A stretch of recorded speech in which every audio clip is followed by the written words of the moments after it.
Hai guys, welcome back to my video. Di video kali ini gue bakal ngebahas salah satu series yang lagi booming banget akhir-akhir ini, yaitu Squid Game. Ini adalah pembahasan full spoiler, jadi buat kalian yang belum nonton, gak mau kena spoiler, jangan nonton video ini. Oke, gue mulai dari mana ya? It's another Korean series, Netflix original, hanya 9 episode kali ini, makanya gue langsung tuntasin minggu lalu. Dan banyak banget hal menarik yang bisa kita bahas dari series ini. Tapi pertama, gue mau rangkumin dulu, summarize dulu keseluruhan cerita dari series ini. Jadi pemeran utama kita di sini bernama Gi-hun, diperankan oleh Lee Jung Jae. Ya, gue pertama kali sih nonton orang ini di sebuah series karena Korean drama yang gue pernah kelarin baru 3 doang, Move to Heaven, Startup, sama ini. Anyway, jadi singkat cerita, si Gi-hun ini adalah pria paruh baya yang di usianya yang mungkin sekitar kayak 40 tahunan gitu. Dia tuh benar-benar kayak lost gitu ya guys ya. Dia kehilangan pekerjaan, dia bercerai dengan istrinya, anaknya ini tinggal sama istri dan suami barunya bakal segera pindah ke Amerika. Kemudian ibunya sakit, tapi juga harus bekerja untuk memenuhi kebutuhannya ibu ini dan si Gi-hun, karena Gi-hun itu pengangguran. Dan selain itu, Gi-hun ini juga terlilit utang yang sangat besar sampai ditagih-tagih itulah sama rentenir. Sampai suatu saat di subway, kereta bawah tanah, si Gi-hun ini dihampiri oleh seorang pria. Ini pemerannya Train to Busan yang pertama guys, gue lupa namanya siapa. Kemudian orang itu menawarkan untuk bermain bersama si Gi-hun, main takji itu ya, dakji atau apa cara sebutnya gue nggak tahu. Nah kalau si Gi-hun bisa menang, intinya dia bakal bisa mendapatkan sejumlah uang yang cukup besar. Akhirnya Gi-hun tertarik dan memainkannya. At the end, singkatnya, Gi-hun berhasil.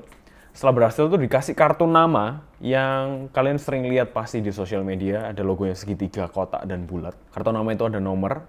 Dan akhirnya Gi-hun menghubungi nomor itu, disuruh janjian untuk dijemput di suatu titik. Akhirnya Gi-hun dijemput, masuk ke dalam mobil, dibius. Jadi dia lost, benar-benar lost. Begitu buka mata, ceritanya dia sudah ada berada di kayak ruang asrama gitu. Jadi ada bunk bed di sana dan ada sekitar 450-an orang di sana memakai baju yang sama, baju hijau kayak kostum piyama gitu. Dan di tempat itu kemudian muncullah pria-pria bertopeng dengan jubah merah itu yang ada lambang segitiganya di sini, kotak dan bulat itu ternyata ada artinya, yaitu itu kayak hierarki gitu. Yang kotak kayaknya yang ketuanya, kemudian yang bulat nih kayak kacung-kacungnya, yang segitiga juga deh. Kurang X aja itu udah jadi PlayStation by the way. Nah kemudian datanglah sekelompok itu, kemudian ada salah satu diantaranya yang bilang bahwa oke, selamat datang di tempat itu, kita akan bermain, di sini akan ada total 6 permainan buat kalian yang berhasil menyelesaikan 6 permainan ini dan kalian keluar sebagai pemenang, kalian akan mendapatkan sejumlah uang. Tapi belum dikasih tahu waktu itu uangnya itu berapa nilainya. Akhirnya ya udah, oke mereka semua setuju masuk ke permainan yang pertama. Nah ini di episode yang pertama. Menurut gua episode pertama ini benar-benar ngehook sehingga orang akhirnya dituntasin gitu, termasuk gua. Karena episode 1 ini benar-benar kayak gendeng ya. Anyway, permainan pertamanya sebenarnya simple lah, permainan anak-anak Korea gitulah. Namanya lampu merah, lampu hijau. Intinya kayak ada satu orang nanti yang seperti ini. Kemudian lampu hijau itu semua pesertanya ada di belakang. Kemudian ketika bilang lampu hijau, semua peserta itu harus bergerak maju untuk sampai ke garis finish. Tapi ketika nanti orang yang tutup mata ini menoleh ke arah pesertanya harus freeze, ya kan? Lampu merah. Intinya mereka harus berhenti. Gitu. Nah, yang jadi tukang tutup ini si robot yang terkenal itu, yang ada di perempatannya salah satu kota di Jawa Tengah itu, gue nggak tahu itu editan atau enggak, yang terkenal banget lah, dan ada lagunya itu. It's creepy guys. Dan oke, permainan dimulai. Ketika permainan dimulai, orang-orang ini kan merasa ini kan permainan anak kecil, gampang banget. Jadi mereka kayak leha-leha, santai-santai. Kemudian lampu hijau, mereka jalan, lampu merah, mereka stop, tapi ada yang enggak sengaja gerak dikit gitu, dan langsung ditembak. Dor! Pertama tembakannya itu nggak terlalu vulgar ya, nggak di kepala atau di mana, tapi di badan. Jadi orang-orang yang di belakang ini nggak tahu apakah itu beneran tembakan beneran atau orang ini jatuh karena apa, itu masih belum tahu. Tapi orang yang paling deket dengan orang yang jatuh itu, dia lihat darah itu mengalir. Jadi dia ngerasa, waduh, ya ini tembak beneran, tapi dia belum berani untuk ngomong ke peserta yang lain. Kemudian permainan dilanjutkan, lampu hijau, lampu merah, ada lagi yang gerak. Nah itu sudah jelas banget semua ditembakin mati. Dan ke-450 peserta ini, mayoritas dari mereka panik kan. Gila kok gamenya dibunuh beneran. Jadi mereka benar-benar panik, mau berusaha keluar dari arena permainan itu, tapi mereka semua ditembakin. Kenapa? Karena itu rules-nya lampu merah, mereka nggak boleh gerak. Alhasil sekitar kayak 200-an orang mati. 200 orang mati, sisa 200 sisanya, 201 tepatnya, yang berhasil menuntaskan permainan. Akhirnya kembali lagi ke lokasi asrama tadi yang banyak bunk bed. Dan mereka pada protes, gila, kita semua mau keluar dari sini. Kita semua mau keluar dan mau hentikan semua permainan ini. Karena ya nggak mau lah nyawa dipertaruhkan kayak gitu untuk sebuah permainan. Tapi terus, ini yang bikin kemudian orang-orang tersebut menjadi galau. Karena di tengah-tengah ruang asrama itu muncullah sebuah celengan babi besar yang kemudian diisi uang-uang senilai setiap kali ada satu orang yang mati itu nilainya 100 juta won. Jadi bayangin aja ada 250-an orang yang tadi mati kan. Berarti ada berapa miliar won di dalam piggy bank itu. Kemudian orangnya bilang, si orang-orang yang berjubah merah ini intinya bahwa ini loh uang yang nanti akan kalian bawa pulang kalau kalian berhasil menang di game ini. Dari orang-orang yang tadi protes minta pulang, beberapa di antaranya jadi kayak, oh ya udah mending di sini aja. Akhirnya karena ada rules sebelum mereka mulai bermainan itu mereka suruh tanda tangan dan tanda tangan perjanjian gitu. Dan di salah satu perjanjiannya itu di pasal yang ketiga bilang bahwa game ini bisa dihentikan kalau mayoritas pemainnya pengen untuk berhenti. Akhirnya mereka melakukan voting. Mereka melakukan voting dari 201 orang, akhirnya hasilnya 50-50, tinggal satu vote terakhir. Nah, satu vote terakhir ini adalah seorang kakek-kakek gitu. Karena votingnya diambil dari nomor urut paling besar kan nomor urut paling kecil. Kakek-kakek ini punya nomor urut 1. Cukup mencurigakan yang nantinya akan terjawab di akhir. Kenapa kakek ini punya nomor urut 1? Akhirnya kakek ini yang decide ya kan, karena voting masih 100-100, hasilnya akhirnya dia vote untuk menghentikan permainan. Tapi dengan catatan si orang yang berjubah merah itu bilang kalau nanti ketika kalian keluar tapi pengen lagi balik ke sini, pengen melanjutkan game ini, bisa kalau memang mayoritas mau gitu. Oke, akhirnya votingnya selesai. Hasilnya adalah orang-orang pengen game ini berhenti. 101 dengan banding 100 vote. Oke, akhirnya mereka dikembalikan semua. Akhirnya mereka kembali ke kehidupan mereka dan mayoritas semua orang yang terlibat dalam game itu adalah orang-orang yang bermasalah. Mereka punya utang besar di luar gitu loh. Jadi benar-benar orang yang kehidupan di luarnya itu juga nggak karu-karuan intinya kayak gitu. Ketika mereka kembali ke sana, mereka merasakan sendiri, wah hidupku juga nggak keren-keren amat ya. Hidupku maksudnya juga nggak enak gitu di dunia ini. Toh gitu ya udahlah mending di sana mau mati-matian ya udah nggak apa-apa gitu.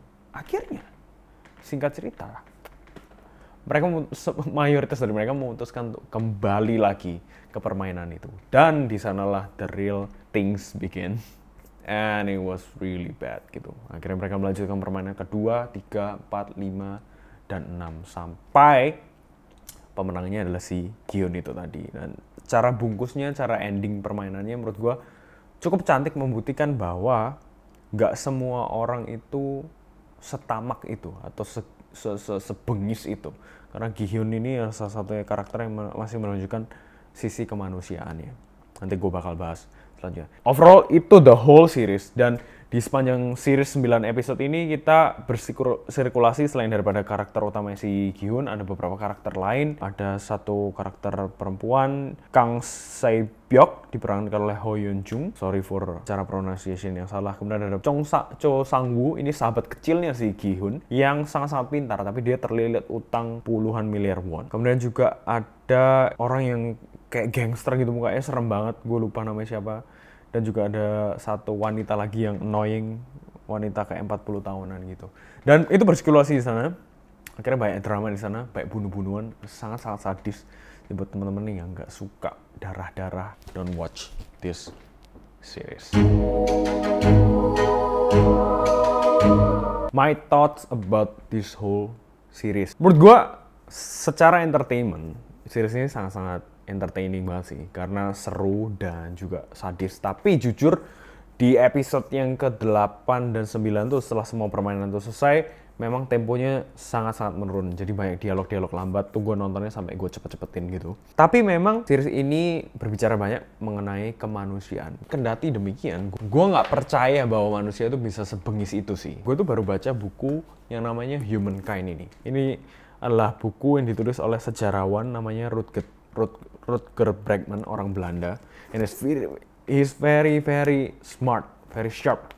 Dan di buku ini menunjukkan berulang kali bahwa sifat manusia itu bukan yang egois tadi, yang pengen menang sendiri, tapi justru sifat manusia itu selalu ingin yang namanya kerja kolektif, kerjasama, sosial, dan lain sebagainya. Itu sifat manusia. Dan banyak teori dipatahkan melalui buku ini. Karena termasuk film-film seperti Squid Game ini kan menggambarkan bahwa sifat manusia itu keji, bengis, egois, cuma mementingkan dirinya sendiri. Dan banyak film-film yang menceritakan tentang kayak gitu guys. Misal kalau kalian nonton Death Race, you know Death Race kan, itu semua kan menunjukkan bahwa manusia ini ya bengis.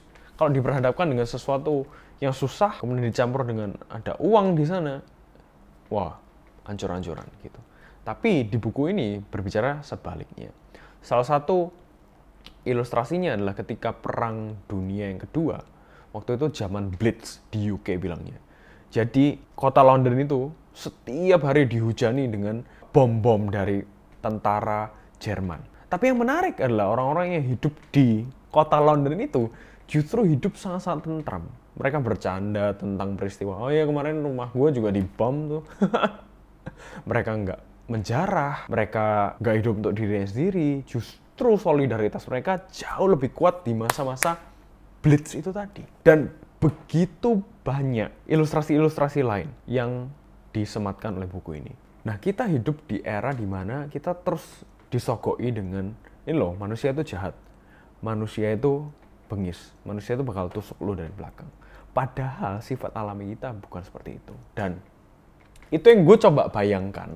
Kalau misalkan gue berada di posisi mereka, orang-orang ini, ditempatkan posisi kayak mana, bisa saling bunuh. Masa iya sih? Akan segampang itu kita untuk itu. Jadi dari orang yang nggak pernah bunuh orang, hanya karena uang, kita bisa tega pukulin orang sampai mati. Do you think that makes sense? Kalau lo ada di posisi seperti itu, gue nggak yakin lo bakal bisa bunuh orang. I don't think so. Karakter-karakter seperti Sang-woo, orang yang terpelajar, masa iya sih dia sebengis itu? Di awal-awal episode, Sang-woo ini benar-benar menunjukkan sifat kemanusiaannya. Ya, dia kerjasama dengan si Gi-hun, kemudian setim dengan orang orang Pakistan itu bersama kakeknya.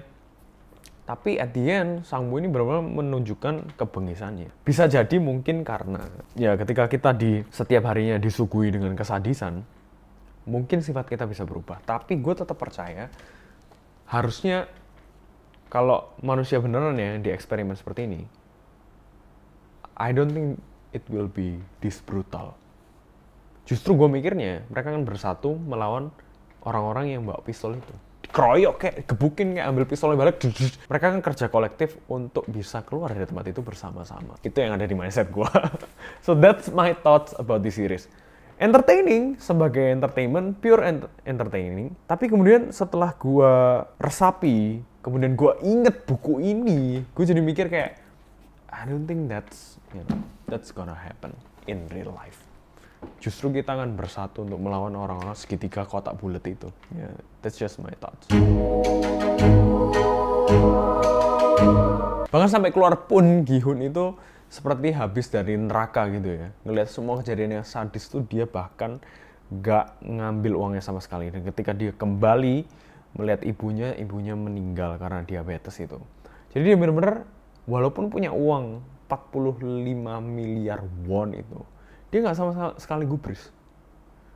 Dia tetap ke kehidupan lamanya, tetap pinjem duit ke orang. Benar-benar kayak trauma mati beberapa hari itu. Sampai akhirnya si Gi-hun ditelepon lagi sama si organisasi ini. Suruh ketemuan di apartemen apa gitu, di penthouse-nya. Waktu dia ke penthouse, ternyata itu tadi yang gue bilang, si kakek tua tadi yang nomor urut 1, dialah dalang dari permainan gila ini.